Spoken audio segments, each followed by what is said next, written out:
کاٹا جاتا ہے۔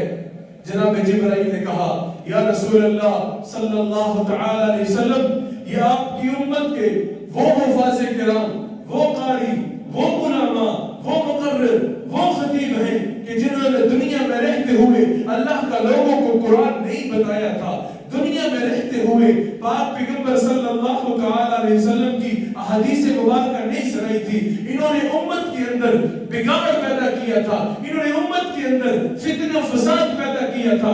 یہ اللہ کی رسی کو چھوڑ کر یہ جو قرآن میں کہا گیا تھا وَاعْتَصِمُوا بِحَبْلِ اللَّهِ جَمِيعًا وَلَا تَفَرَّقُوا، اے لوگوں اللہ کی رسی کو یعنی اس قرآن کو مضبوطی سے پکڑ لو۔ انہوں نے اس قرآن کو چھوڑ دیا تھا، یہ امت کے اندر فتنہ فساد پھیلاتے رہے تھے، یہ لوگوں کو راستے سے ہٹاتے رہے تھے، حق بات کو بیان انہوں نے نہیں کیا تھا۔ اس فتنے کو پھیلانے کے لیے، لوگوں کو تقسیم کرنے کے لیے، لوگوں کو راہ سے ہٹانے کے لیے انہوں نے ممبر رسول کا سہارا لیا۔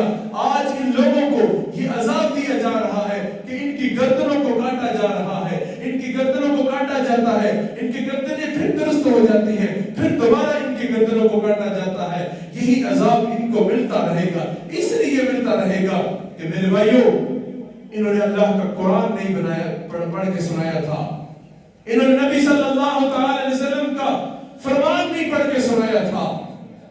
آپ لوگ بھی دیکھیں، ہر ایک کو سنیں، لیکن سننے کے بعد میرے بھائیوں اس بات کو پرکھیں کہ یہ بات قرآن کے مطابق ہے کہ نہیں ہے، یہ بات نبی صلی اللہ تعالی علیہ وسلم کے فرمان کے مطابق ہے کہ نہیں ہے۔ اگر ہے تو اس کو لے لیں، اگر نہیں ہے تو میرے بھائیوں اس کو چھوڑ دیں۔ میں بھی یہ کہتا ہوں آپ سب میں سے کسی نہ کسی کے ساتھ میرا کوئی نہ کوئی رشتہ ہے۔ اگر آپ بھی یہ دیکھیں کہ میں ممبر رسول پر بیٹھ کر کوئی بات قرآن کے، کوئی بات نبی صلی اللہ تعالی علیہ وسلم کے فرمان کے خلاف کروں یا اس سے ہٹ کے کروں، آپ بھی مجھے پوچھیں، آپ بھی میری خبر لیں کہ یہ آپ کیا بات بیان کر رہے ہیں۔ میں اللہ رب العزت کی ذات سے یہ دعا بھی کرتا رہتا ہوں کہ اے مالک مجھے ہمیشہ قرآن اور نبی صلی اللہ تعالی علیہ وسلم کی سنت کو بیان کرنے کی توفیق عطا فرمانا۔ میرے بھائیوں آپ سے بھی یہ گزارش ہے کہ آپ بھی کسی بھی ایسے مقرر کو، کسی ایسے خطیب کو، کسی ایسے واعظ کرنے والے کو پروموٹ نہ کریں، واہ نہ کریں کہ جو قرآن کے اور نبی صلی اللہ تعالی علیہ وسلم کے فرمان کے خلاف بات کریں۔ یہ وہ واقعات تھے، یہ احوال تھا جو اللہ کے پاک پیغمبر صلی اللہ تعالی علیہ وسلم نے آسمانوں سے واپس آتے ہوئے دیکھا۔ اب اس میں دو چیزیں، پہلی بات جناب جبرائیل سے اللہ کے پاک پیغمبر نے پوچھا کہ اے جبرائیل میں آسمانوں کی سیر کر کے جنت کو دیکھ کے اللہ کی زیارت کر کے واپس جا رہا ہوں، میری اس بات کو کون مانے گا، کون تسلیم کرے گا، کون اس بات کو حق جانے گا؟ جناب جبرائیل نے کہا یا رسول اللہ کوئی مانے یا نہ مانے لیکن آپ کا دوست، آپ کا جگری دوست جناب ابو بکر صدیق رضی اللہ تعالیٰ عنہ ضرور مانیں گے، ضرور مانیں گے۔ اور یہی ہوا۔ اللہ کے پاک پیغمبر صلی اللہ تعالی علیہ وسلم نے جب اس واقعے معراج کو بیان کیا کہ اللہ نے مجھے آسمانوں پہ بلایا، مجھے سیر کروائی، مجھے یہ تحفہ دیا، مجھے جنت دکھائی، مجھے جہنم دکھائی، ابو جہل نے اس بات کو سنا اور سوچا کہ آج ایمان والوں کو، آج کلمہ پڑھنے والوں کو اسلام سے پھسلانے کا بڑا اچھا موقع ہے۔ کون اس طرح کر سکتا ہے کہ رات کے کچھ حصے میں یہاں سے بیت المقدس سے سات آسمانوں پہ اللہ کے ساتھ ہم کلام ہو کے تحفے تحائف دے کے واپس بھی آگے؟ ابو جہل نے فوراً بھاگا۔ حضرت ابوبکر صدیق مکے سے باہر تھے، جا کے کہا کہ اگر کوئی شخص یہ کہے کہ میں راتوں رات آسمانوں پہ گیا ہوں اور اس کی سیر کر کے بیت المقدس کو میں اپنی آنکھوں سے دیکھ کے آیا ہوں، یہاں سے 3.5 ماہ کا سفر ہے، کیسے ممکن ہے؟ فرمایا بتاؤ کہ کہاں کس نے ہے؟ اگر کہنے والا کوئی عام شخص ہے تو یہ ناممکن ہے، اگر کہنے والا پاک پیغمبر صلی اللہ تعالی علیہ وسلم ہے تو یہ حق اور سچ ہے۔ آخری بات،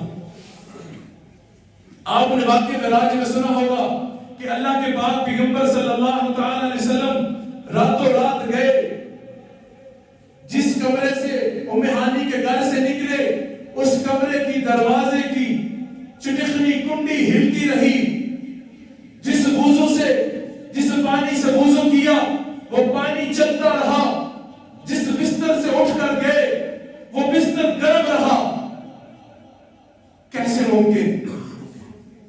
ساتوں آسمانوں کی سیر کی، اللہ سے ہم کلام ہوئے، تحفے تحائف لیے، جنت دیکھی، جہنم دیکھی، کیسے ممکن کہ یہ سارا کچھ بھی ہو اور کنڈی ہلتی رہے، وضو کا پانی چلتا رہے، بستر گرم رہے؟ بڑا ہی خوبصورت ترین علماء کرام نے یہاں سے یہ نقطہ نکالا ہے۔ مثال دے کے سمجھاتا ہوں، آپ دیکھیں انسانی جسم کے اندر سب سے قیمتی چیز، سب سے اہم چیز انسان کے اندر روح ہے۔ جب یہ روح انسانی جسم سے نکل جاتی ہے، اس کی آنکھیں جدھر ہوں ادھر رہتی ہیں، ہاتھ جدھر ہوں ادھر رک جاتے ہیں، ٹانگ جدھر ہو ادھر رہتی ہے، جس کروٹ میں ہو اسی کروٹ میں رہتا ہے۔ میرے بھائیوں، اللہ کے پاک پیغمبر صلی اللہ تعالی علیہ وسلم اس جہان کی، اس کائنات کی روح ہے۔ اللہ کے پاک پیغمبر جب اس کائنات سے، جب اس یونیورسل سے اوپر گئے تو جس جہاں سے گئے تھے اس کی جو چیز جہاں پر تھی اسی پر موجود رہی، جب کب تک موجود رہی؟ اس وقت تک موجود رہی جب اس کائنات کی، اس جہان کی روح واپس نہیں آئی۔ جب اللہ کے پاک پیغمبر صلی اللہ تعالی علیہ وسلم وہاں سے آسمانوں سے ہو کے واپس اس جہان میں، اس دنیا میں آئے، روح واپس آ گئی تو نظام چلنا شروع ہو گیا۔ اس لیے اللہ کے پاک پیغمبر صلی اللہ تعالی علیہ وسلم اس جہان کی شان کائنات ہے، جان کائنات ہے، بلکہ روح کائنات ہے۔ اللہ کے نبی صلی اللہ تعالی علیہ وسلم اس جہان کی روح کائنات ہے۔ یہ نظام اسی لیے چل رہا ہے کہ اللہ کے پاک پیغمبر صلی اللہ تعالی علیہ وسلم موجود ہیں۔ اللہ رب العزت کی ذات سے دعا ہے کہ اللہ رب العزت کی ذات جو معراج شریف کا سب سے اہم خاص تحفہ تھا میرے بھائیو، 5 وقت کی نماز ہے۔ وہ 5 وقت کی نماز ہے، وہ 5 وقت کی نماز ہے۔ جس نے اللہ کے پاک پیغمبر صلی اللہ تعالی علیہ وسلم کی اس تحفے کی قدر نہ کی، اسلام بھی اس کی قدر نہیں کرتا۔